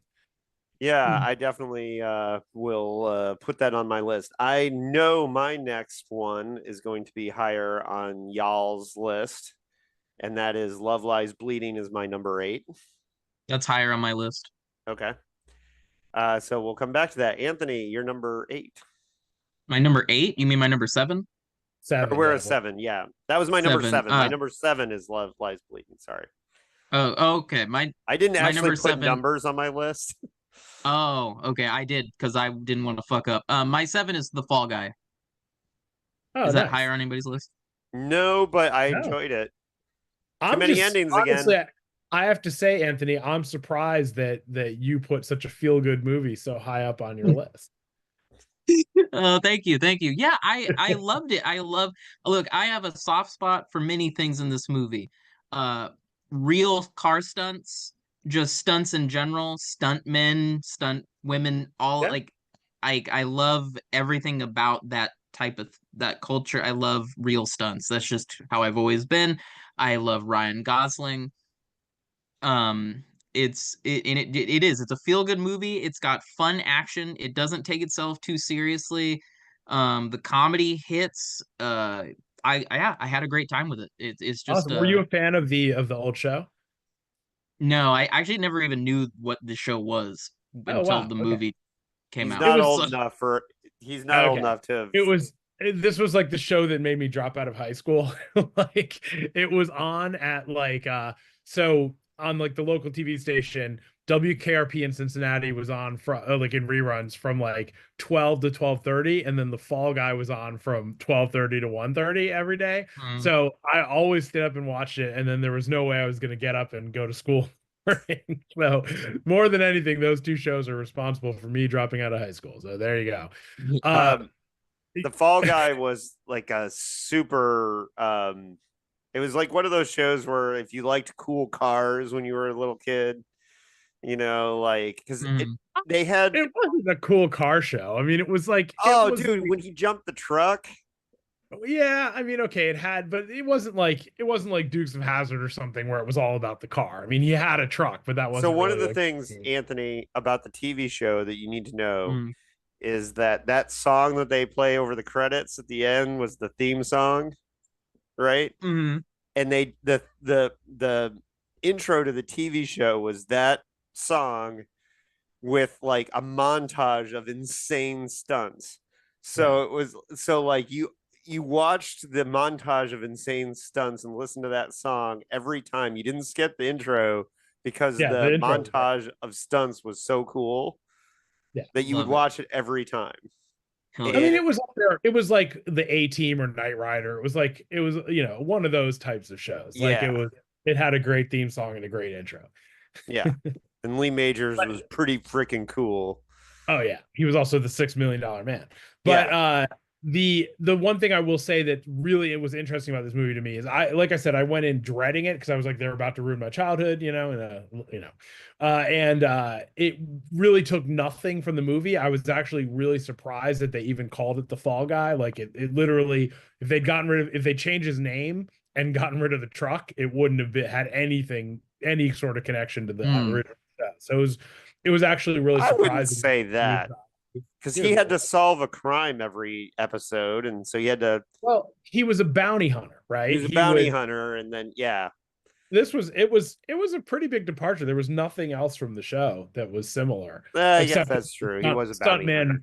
stuntman slash, solving a crime versus stuntman bounty hunter. It was different, is all I'm saying. They definitely, I've seen bigger ripoffs that weren't that didn't take the IP. You know what I mean? Yeah, But I really, I like the Fall Guy movie. I thought the movie inside the movie thing was funny. I thought that whole sci-fi thing that they were doing was fun. Speaking of Adjustment Bureau, and I know this doesn't matter, and this is like the least, but like, I think Emily Blunt looks so much better with darker hair. The blonde hair thing I just can't take with her. And then and as far as Gosling, of course, always great. He's such a great star, and he you know outside of like the nice guys, he's always just like he's like the Brad Pitt of this era, just so handsome. It's like ridiculous, my right? wife is making puking noises in the background. She's apparently not a fan. Of Ryan Gosling, yeah. Apparently, I don't know. Okay. All Oh, right, I think she Marie. was Hey, upset at the Brad Pitt comparison. I don't know what's upsetting her, but she liked the Fall Guy too. So Okay. Issa, your number, we're on 7, right? number 7, I have Saturday Night, and I'll keep this one really short because I know some people liked it and didn't like it. I liked it. Uh, it was it was a really ambitious thing to make into a movie. It's like Yes. the time before, or the immediate real time before the first TV episode aired. And honestly, I like the whole thing just for the actor who played Chevy Chase and how funny that was. I would have taken it just for that, but I enjoyed all of it. And And knowing Chevy the Chase show. hated that. Oh yeah, I read about that. So that was everything about it was great. Andy Kaufman. I mean, just if you were around in that era and a fan of that era, then it was just really well done. I was really impressed. Yeah, my thing about Saturday Night, the kind of manic tone of it was intentional, and it was weird because I know the history of that era, so like it was weird watching them compress 2 weeks of events into like an hour and a half, try and make it seem like it was real time. But that's a movie. They're doing a movie, and like Carrie thought it was just too manic. She couldn't take it, right? But I enjoyed it. Anthony, did you see it? yeah, I saw it. It was on my worst of list, David, if you had been paying attention. Um, Okay, I just One forgot. of no, the many movies I'm on it. just I'm just fucking with you, dude. Yeah. Yeah, I didn't like it. I liked it more in concept. I thought the cast was fantastic. I love J.K. Simmons in it. Oh Um, yeah, yeah. uh, Was he for Milton me, Berle? Yeah. yeah, Yeah. yeah, and I thought he was great. The moment between him and Chevy Chase is fantastic. I thought that was a really great little bit of writing. What I didn't care for so much was being consistently reminded of how smart Lorne Michaels is. I'm like, look, guys, I don't care. What I would have liked to have seen was more of a shooting the skits and how the characters interacted with each other. But that's a personal preference. I don't think it annoyed me after a certain point. But that's it. I know we're getting low on time, so I just want to keep my Yeah. opinions brief. Yeah, let's try to rush through a couple so we can get to the big few. All right, my number 6. Or did you do your 6? No, You that said was that was 7. your We're on 7. 6 Yeah. now. You really should number this, David. I should have numbered them. My number 6, and we don't have to go long on this one, but it's interesting because when I look back, I had only given this movie 3 stars, but I have a better memory of it than I did my initial judgment, and that's Late Night with the Devil. Um, That was 2023. was it? Yeah, I'm pretty Oh, sure that was a 2023 movie. Let me check. Anyway, it doesn't matter. Go on, David. Tell me what you liked about David Dasmalchian. well, I thought it was a really ambitious, low budget movie to make and to do anything, period. And the way that they, it's a good, it would be interesting to watch back to back with Saturday Night because it's kind of like the same thing. But, the real time, like filming of a late night TV show and then like adding the horror element, I thought it was really ambitious storytelling and Yeah, filmmaking, and to do it period and make it actually look like a real 70s TV show was pretty impressive, especially like an American late night TV show when it was a bunch of Australians who made it, which was, you know, pretty impressive. And adding the horror elements, I thought it was cool. I thought it was neat. And the more I thought about it, the less I could see the holes in it when I was watching it, and plus it's a found footage movie, and I generally fucking hate found footage with a passion. So the fact that they got me to watch an entire found footage movie and mostly didn't cheat, because that's the big problem, is that they cheat, like, oh, somebody put down their camera and left it running in the room. There's a little bit of that here, and I think that's what I probably knocked it for. Anthony, you're number 6. shocking. The biggest shocker of this year was how much I enjoyed this movie. But my number 6 is Smile 2. Hey, that's my number 6 also. Oh, okay. I notoriously hated the first one, Hmm. and I thought this was kind of a perfect way to do a sequel to make it more interesting. to get to take a instead of like having stock characters, oh, it's some random person in college or whatever, like making it a pop star was a great choice. The first like 5 to 10 minutes with Kyle Gallner are fantastic. Yeah, And that it intro is great. yeah, that banger intro. Yeah. And so I just was really, really stoked to kind of see this feel more like a movie and not a Reddit creepypasta, which is very much how I felt the first one was. I really enjoyed the first one, but for this one I will say that they did, putting the horror elements aside, they did a fantastic job of doing like a biopic movie essentially of a fake pop star. Like I was really Yes. impressed with every aspect of her being a pop star. It was completely believable. And they did a good, I mean, the songs were good. Everything about it was great. You felt like you were watching like a Madonna or modern, I don't know who, it's not quite Taylor Swift, but I would say it's like a modern version of a Madonna. I'm sure there are a million people that would fit the bill, but I couldn't think of any of them. So, but yeah, so it's like almost like a Star is Born turns horror Mm, movie, which was a yeah, nice touch. Really, it was big agree. amazingly high production value Hmm. in this movie, which was just kind of surprising based on the first one, but it was really well done. Yeah, I Big agree. definitely need to see it. I just didn't get around to it.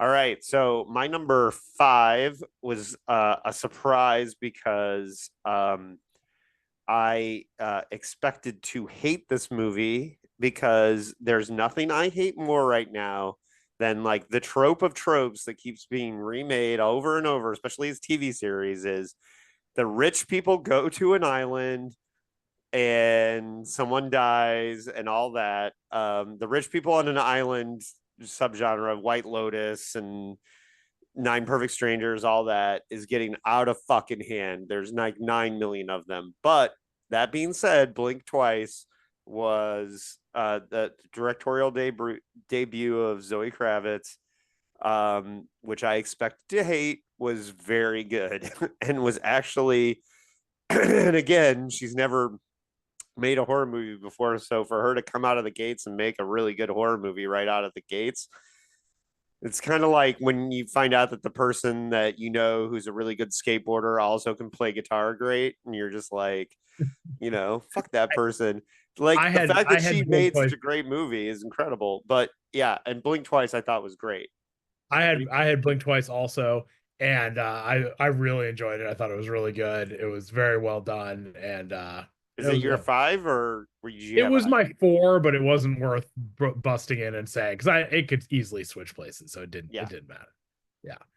Um, Anthony, did you like Blink Twice? I didn't see it. Oh, You should you should actually see it. see it. I think you might like. Yeah. I'll check it out.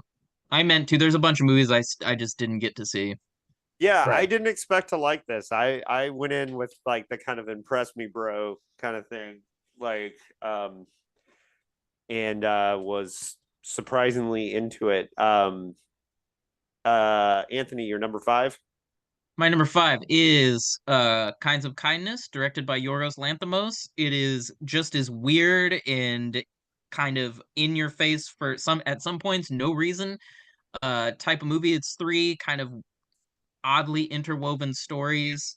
Willem Dafoe plays a weird, rich cult leader, and it's phenomenal. I'm a big Yorgos fan. I think his even if his vision doesn't always work for me, I love that he takes very weird and wide swings, and I really enjoyed this movie. Okay, Issa. Mine was also Blink Twice, so we're on number four. Okay, number four. For me, might be higher on Anthony's, and that's Strange Darling. It is higher, but it's my number three, so who cares? All right, should I just go Throwing all the Strange? rules out the window. Have you Yeah, seen it's Strange up to you. Darling? I haven't seen it. Okay. So, Strange Darling, I think it's really hard to talk about without spoiling because it has a pretty major twist in it, and so I'm going to try to talk about it without ruining it. A Strange Darling is a great storytelling of use of parallels and reversals.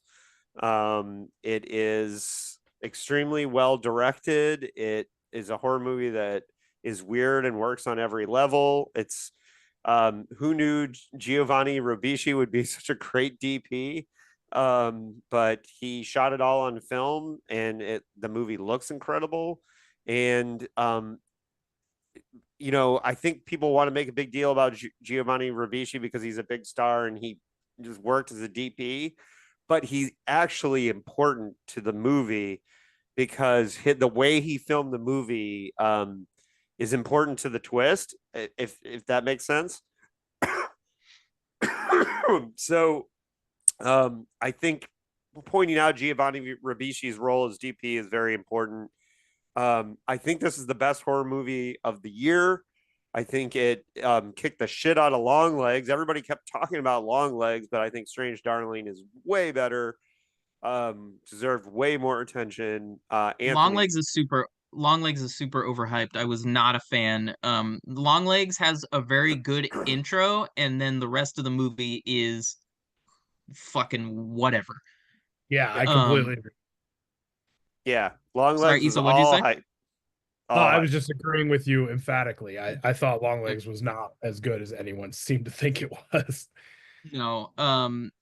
No notes on what David said about Strange Darling. I loved it. I didn't know I didn't know anything about it. I kind of groaned when it was like this was shot in what is it, 30-70 or 35 35 millimeter. millimeter.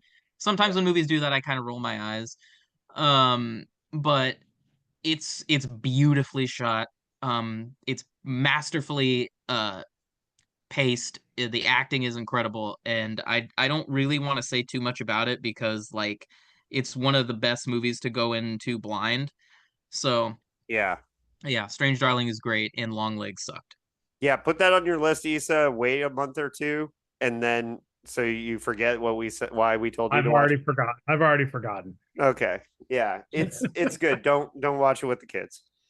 Okay. Uh, Like I yeah, could get the kids to watch a movie with me these days. They only watch 11-second things on TikTok. So Yeah, that's true. yeah. Anthony. yes. Number 4. My number 4 is Love Lies Bleeding. I think it is a fantastic crime movie. It's got great performances. The cinematography it gets a little weird and surreal towards the end in ways that I didn't necessarily like. I thought that the very third act, very surreal part actually was pretty. It really detracted from the tone set up by the rest of the movie. Oh yeah. Um, but with that said, I think the performances are so strong. Please give me more Ed Harris's scumbag villains roles. Dude, Ed I thought Harris it was made that movie. Ed That was great. Harris was the competition scene I thought was fantastic. Uh but but yeah, that ending was like, man, this really kills the tone of the movie for me. But I Yeah, still really it was enjoyed it. kind of And out of nowhere. I kind yeah, of what's funny is I I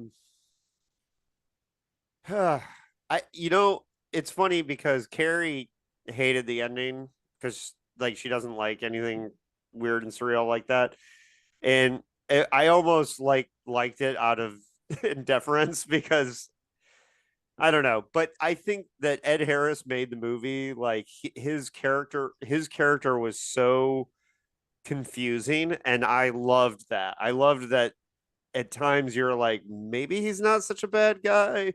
Oh yeah, he's a bad guy. I thought that was super impressive to watch. I really liked how grimy the movie was, the yeah, tone, the desert noir, all that. And I kind of like the ending for how psychotic it is, but yeah, I loved Love Lies Bleeding. I thought you know, lesbian desert noir with Ed fucking Harris super with a creepy Ed skullet. Harris. Yeah, I'm fine with that. Yeah, let's go. Yeah, Yeah, it would have been much higher on my list if not for the ending. That really knocked it down for me. yeah, I totally get it.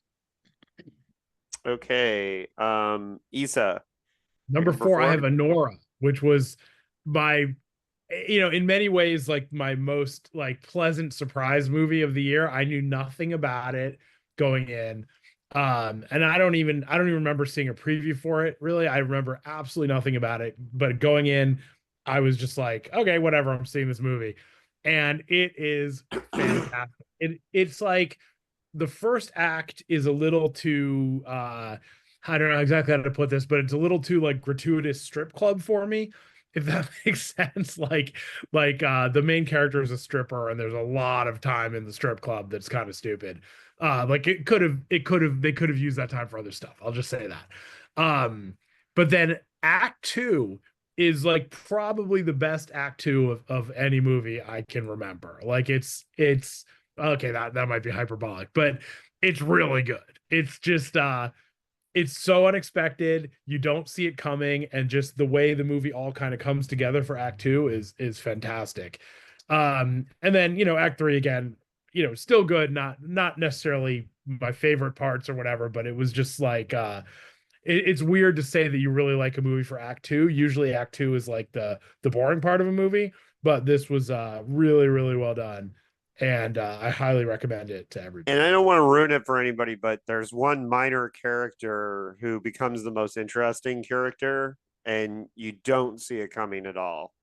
Um, excuse And me. it's got the we said this wasn't a good year for action movies, but it has probably the funniest, best fight scene that I can remember in a Yeah, long, it's very kind of long they live ish yeah, exactly. in the fight scene It's category. But fantastic. Yeah. yeah, Nora is an incredibly well acted, directed movie.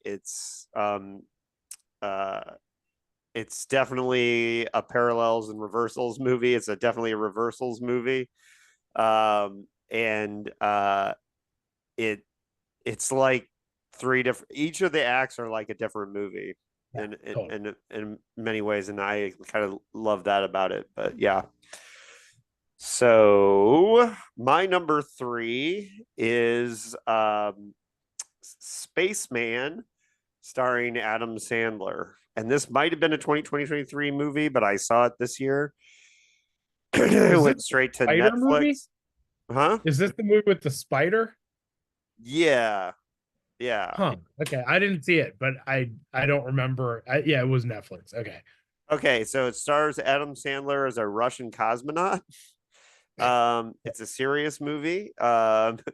Carrie Mulligan as his wife. It was directed by the guy who directed the last couple David Bowie videos before he died, which if people haven't heard Black Star, that album's incredible. I'm not a big David Bowie fan, but that album he You're wrote when he not was a big dying, David Bowie fan? Oh my God. I'm just not a big one. My wife So is sighing in the background again. yeah, I'm not saying I just not a big David Bowie fan. I'm not Okay, anti David fair enough. Bowie. Just be Okay. clear. But I I'm love glad Black to- Star, that last album that he did. I'm also not a huge David Bowie fan. Oh my God. This movie has 2001 Solaris vibes. It will, when Project Hail Mary comes out, people will say that that's the better version of this same kind of story. It is very similar to the Project Hail Mary novel, but it was based on a novel, and I think it predated it.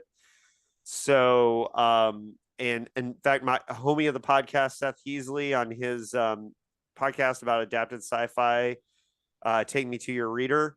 The episode of Take Me to Your Reader on Spaceman is very good because it explained a lot that happened in the novel, and I didn't have to read the novel. Um, but I thought this movie was really good. It's very somber sci-fi, and it's very strange. It will not work for everyone. Most people will find this to be boring. Um, I liked it. I thought Adam Sandler was very good in it. He played very straight Russian cosmonaut, or Czechoslovakian cosmonaut, actually, I think. But yeah, it's a very strange, interesting movie. It will not work for everyone. It worked for me a lot. I loved it. So, Anthony, you're number three. My number three was Strange Darling, so we already kind of covered it. Okay. Issa, you're number three. My number three was Nosferatu. And again, this was my list could have been jumbled up until these top two movies. So I really enjoyed it. I definitely saw it very late at night and was very tired. And would love to see it again to really judge it a little better, but it was really good. It's very good. I've seen it twice now. I saw it again last night. Uh, I think the first half is much stronger than the second half as far as atmosphere and tone and kind of building tension. There's some great performances in the latter half. Willem Dafoe is always fantastic, and then I believe Johnny Depp's daughter's in it. Yep. Correct? Yep. She's fantastic. Andrew Taylor Johnson's always great. But it loses its kind of atmosphere for me in the second half. But overall, I thought it was a great movie.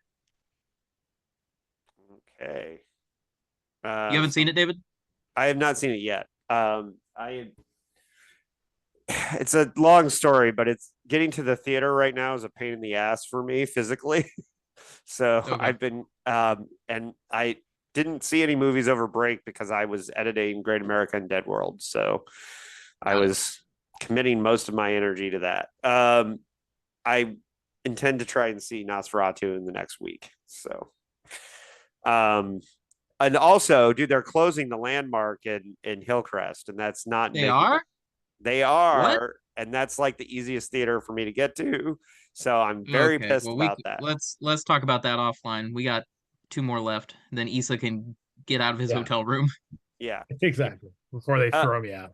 my number two, I'm surprised it wasn't on disappointment lists for people, but I thought it was incredible, and that's Fury Rosa. Ugh. Um, That I could have been Yeah. expected you guys to have it on on your my disappointment. worst, on my I You know, worst love I list. Fury I Rosa. thought about putting it on my worst of list, and I was like, by the time I remembered I saw it, I was like, I'm already being too much of a hater this time around. Let's just say fuck it.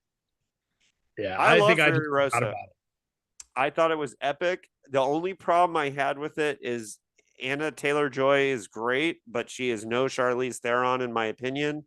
And the hardest thing for me on Fury Rosa was to buy that she was the younger version of that character was a little hard for me. And I don't think that she brings the gravitas to the role that Charlize Theron did. So that was the only hard part for me.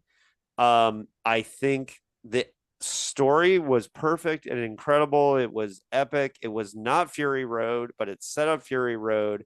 And I thought it had a real mythological, like, um, epic, thing going on that we don't see a lot of in Hollywood right now. Whereas it was 2 hours long and I wasn't bored. I And was so bored the whole time. I'm sure I you were, was. but you I don't was like bored that and world. You annoyed. didn't even like Fury Yeah, Road. yeah, didn't So like Fury Road Holy either. shit, what? yeah, he didn't like Too Fury Road. much. We've talked about it. I don't want All to. I don't right. want to repeat All right. All right. myself. Issa, let's chat offline then. Okay. Uh, Okay. yeah, and so for me, I love that world. I think the biggest problem is that it was not enough of a success that we won't see George Miller's Wasteland, which was going to be the final Mad Max movie. And I, I thought it was great. The epic storytelling. It was, some It's of the pretty way, David coded, yeah. yeah, it's very perfect for me. And like, Yeah. I yeah, I couldn't even. I mean, when it was over, I would have walked back in and watched it again Oh, because I I love. couldn't leave the theater fast enough, but hey, different opinions. Yeah, so that was my number two. Anthony, your number two. I saw The TV Glow is my number two. What a beautiful movie with such a unique vision. A movie that doesn't really care if you get it, and I gotta respect that. I had a very interesting experience. I saw it in a packed theater, and I think 95% of the theater thought they were getting a horror movie because when the movie ended, I was like, hell yeah, movie. And everybody around me was like, what the fuck? So I always enjoy little experiences like that. I think it is a very unique coming of age story with a beautiful soundtrack, fantastic performances, and it's just doing its own thing, and I'm here for it. I liked it a lot. I liked my favorite part was the definitely the show within a show concept, and it was just an Yeah, homage to Buffy the Vampire Slayer, which is my favorite TV show, and it really couldn't have been better. The movie felt overall, I thought it could have been a little more organized, maybe, but I like the Yeah. plot and I like the idea of it a whole lot.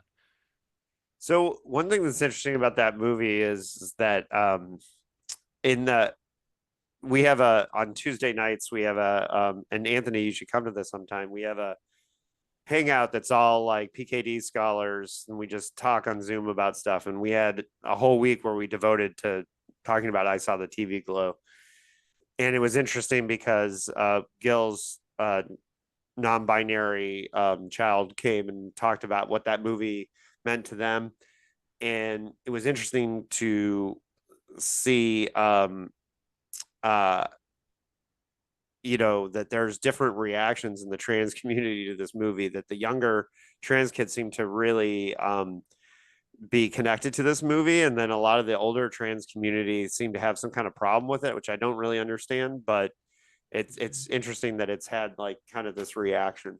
So I think it's a good movie, and yeah, a fan. It wasn't on my list, but I did like it. So your number two, Issa. My number two is Civil War, which I bet is your number one. Yeah, so we'll come back to that. So Yep. yeah, Spoiler alert. yeah. Anthony, your I number just two. bet it. Oh wait, What? you did your number two. So That was my number 2. so we're gonna do Civil War. Yes, Civil War is my number one. Absolutely 100. Wait, David, let's switch. Can we switch it up and let me do my number one first? Sure. Yeah. I know we're going to talk about Civil War a long time because I'm sure we all saw it. But so my number one movie of 2024 was The Book of Clarence, which is like a black retelling of the story of Jesus's crucifixion. It is I loved this movie. Like this was like I thought it was like the coolest, most kind of different movie I've seen in a really long time. And it just it was really well done. Everything about it was good. It's hilarious. It kind of has it all. Like the world building is great, the storytelling is great. There's Benedict Cumberbatch has a fantastic cameo in it. I highly recommend it to everyone. I don't think a lot of people saw it. It didn't seem to do very well in the theaters, but it was fantastic. It's on my list I because haven't of you, but I haven't heard of it, but I want to see it now that you've brought it up, and I've looked it up because I didn't realize Lakeith Stanfield is the lead, and I love Lakeith Stanfield. Oh, That guy rules.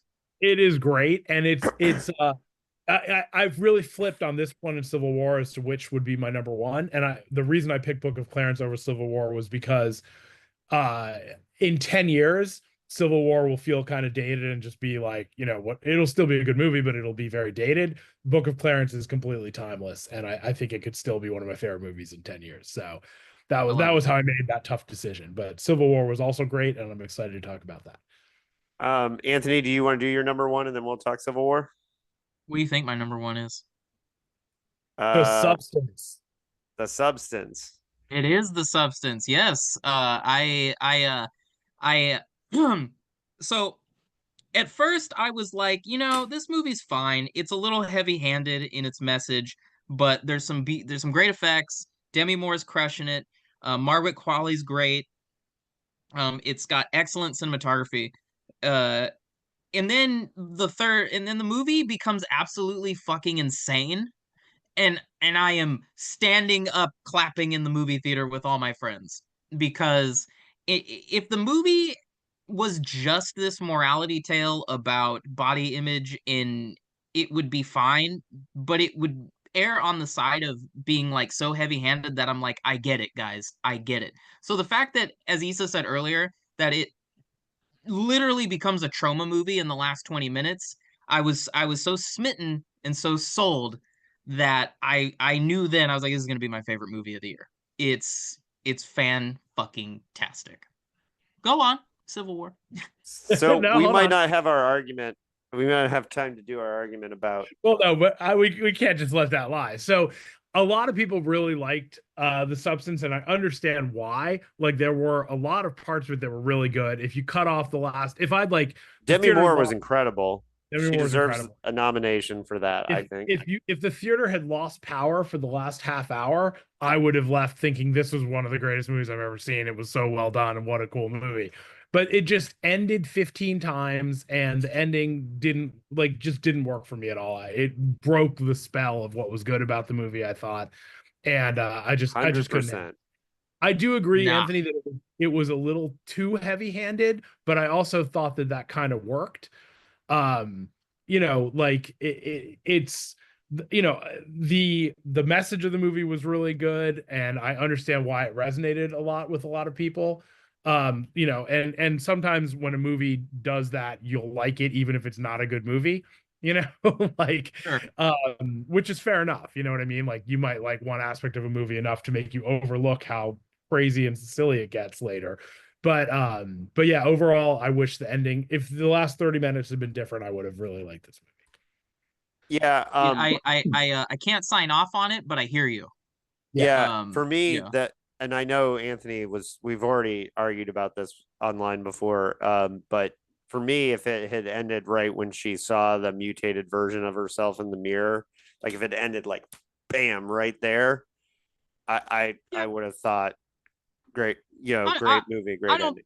I don't think that's wrong. I think the constant like is it ending is intentional to kind of add up some like disorientation. But yeah, I don't disagree with you, David, but I feel like that would have been a different movie. And I am so used to movies not being so brazen and playing it safe that again, I was like, yes, movie, give me more of this. Anyway, Civil I War. would have also liked to have seen more exploration of the like stealing time concept, Uh-huh. like they kind of, it went very fast and they didn't really explore that very much. They did a little, but I thought that was Yeah. really Yeah, Yeah, uh I think it takes too long to get to the more interesting parts of what's yeah. going on.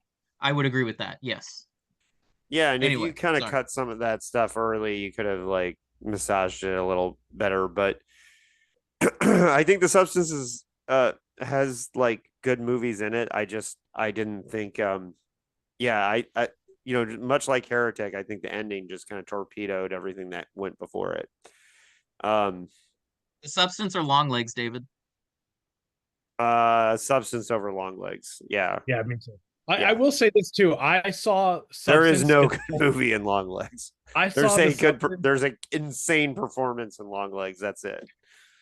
I saw the Substance in a packed theater, and everybody in my audience hated it. Like, there were just like groans and like, what the fuck's going on in the theater when the ending happened. And then after that, like later, I guess as more people were aware of the movie or whatever, I heard people saw it in theaters where the audience loved it. So I don't know what was going on there, but my audience didn't like it. Yeah, and Oh, so I mine will had give the a movie exact credit for opposite. being able to do that. Yeah. Yeah. All right. Shall we All talk right. about Civil War? Yeah, and we're uh, trying to get Issa out of his hotel room here. Yeah. Here's the thing. Civil War, for me, to me, it's the best movie of the year. I think as a movie, it's weird that a fictional kind of sci-fi, like alternate history movie, is like the best war movie in years, that actually captures the disorientation of war. There are two scenes in this movie that make the movie incredible and above, and two of the best scenes in the theater in decades. And the Jesse Plemons scene is the most horrifying thing I've seen in a movie. I've never felt so tense in a movie. The only That's problem with great. it is the setup of how they got there doesn't make a ton of story sense. So I wish that could have been a little better. But that whole scene is so terrifying. It's the performance is so incredible. I've never seen a performance where one scene should get a guy an Oscar nomination before. The fact that he wasn't supposed to be the guy who played it and just happened to be on the set and then just nailed it is amazing. Yeah, Um, super impressed. Super impressive. But just as good is the scene with the snipers where they don't even know if it's the other side and they're like, well, they're shooting at us, so we're going to kill them. That whole scene and what that means for like what the movie's saying is incredible. The final act, and I will give an example of, I went to see that in the theater with Carrie, and the fact that her nerves were so rattled at the end, and Totally. she hated it so much because of how like intense the warfare of the final like act, which was predictable, but just so well executed. I think Alex Garland is the best writer making movies because I love Men, I love Devs, I love Ex Machina. I think Alex Garland is my favorite filmmaker, and this cemented it for me. So yeah, that's my Yeah, take on I love. Civil War. I thought it was great. I think it worked. So, like, sometimes movies come out at a time that really works really well for them. And with everything that's happened with, Trump in the past, whatever, 10 years, 12 years, it was such a perfect time for that movie to come out in a terrifying way, but that made it even more intense, just like the crazy political stuff going on in the US right now. That movie just fit so well with the vibe that it really got like bonus points for that. But even on its own, it's a great movie and would have been at any time. Anthony?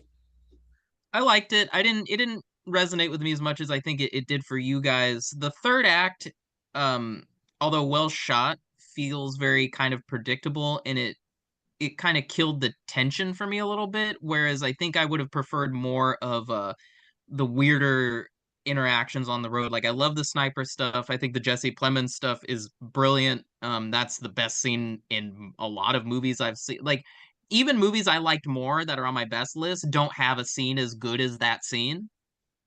Yeah, that scene Um, is just Yeah, that's the but scene of the. it really did just kind of like it ended and I was like, okay, sure.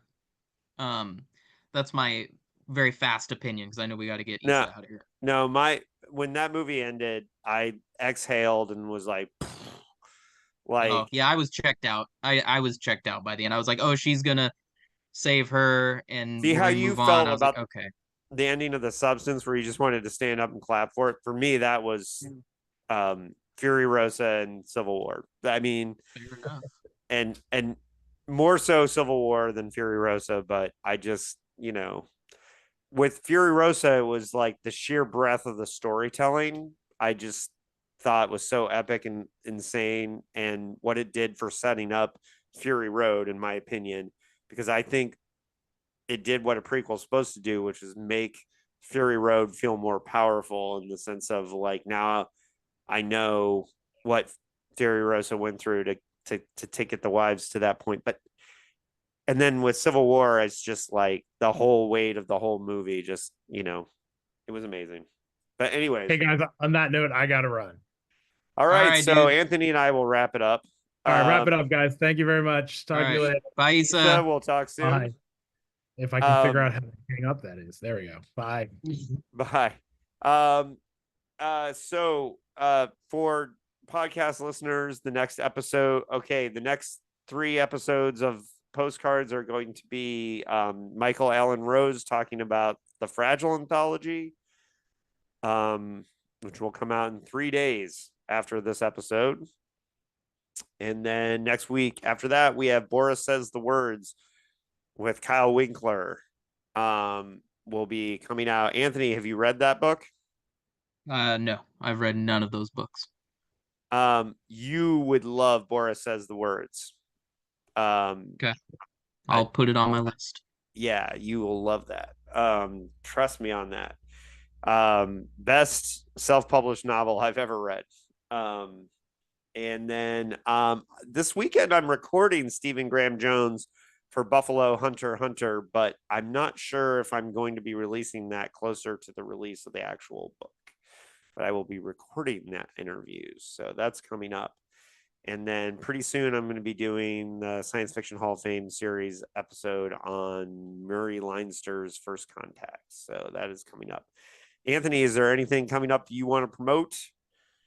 Uh, my the comic that I've been working on with Kai Martin should be out this summer. That's called The Ebony Reef, which is a eco horror comic that we've been working on. Psychoactive is available but very difficult to find on fucking Fuckazon. So just DM me on Instagram at Lurk the Void if you want a copy, because at this point I'm tired of people telling me I can't find it. So yeah, I think that's it that I know of, and I'm always doing something. What movies are you most excited for in 2025? I honestly don't even know, man. I have not sure what's coming out right now. At least not off the top of my head. Oh, 28 years later, that's what I'm most excited for.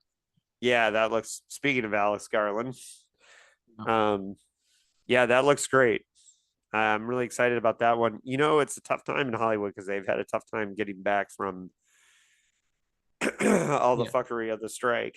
Um, yeah, I've got more books I'm excited for than I do movies, but Oh, I'm excited for Cody Goodfellow's new Tomorrow, which I helped edit. So there you yeah, go, check that out. I'm excited for that too. Yeah, for books, I got new. I've already read Buffalo Hunter and Third Rule of Time Travel by Philip Frakazi is great. And currently 60 pages into Ray Naylor's next novel that comes out in April, Where the Axe is Buried, which is starting off great because he had Nice. my top read of the year before. So Okay. It didn't come out. It's not coming out this year. I'm reading it right now, which is Stuart Gordon's memoir, which is pretty cool. nice. Yeah, movie related. All right. On that note, folks, you can we'll be back with the Anthony and Issa will be back together with the unproduced screenplay series. I'm not sure what we're gonna do next on that one. I was gonna let one of you guys pick a script next. All right, sounds good. All I got right, tons of folks. lists. On that note, we'll see you next time. I am putting this episode out today as of recording. So Oh, snap. yeah, it's coming out right away. So on that note, folks, find us later. And Anthony, I'll talk to you when we're done recording here for a second. All right, sounds good.